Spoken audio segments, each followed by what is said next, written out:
Football is undeniably the biggest sport in the world. Every week, hundreds of millions, if not billions, come together in some capacity to watch, play or even complain about the beautiful game, and unsurprisingly, it's gotten a bit competitive. However, despite there being a number of countries that boast a rich footballing CV, it always seems like there's one nation that is somehow above the rest in talent and prowess.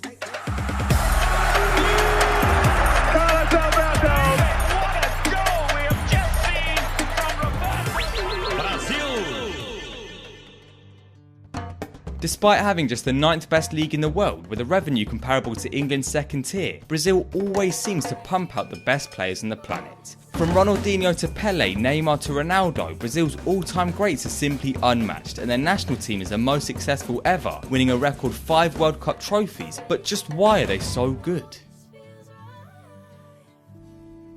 Brazil's complex relationship with football started in the late 1800s, having been brought over by British immigrants before spreading like wildfire throughout the entire population. It wouldn't be too long later where the first football clubs were created, consisting of upper-class Brazilians who were almost entirely of white European heritage, playing organised games in a style and format far more similar to the early European game than the style we expect of Brazilians today. And so it was away from these football clubs where we saw the real development of football in the Amazon, where similarly to much of Brazilian culture, it was the poorer Afro-Brazilian communities that got the ball rolling in the process of creating the greatest footballing nation on earth. These communities were often crowded and didn't have access to many amenities across the board, leading to a diverse culture which fused a hard-working mentality with music, dance and arts, and of course most importantly of all, a unique and expressive footballing style. Football is pretty much entirely played informally in small enclosed spaces, leading to a need for the players from these communities to be particularly good technically in order to shine, creating players that were simply better than the rest of the world on the ball.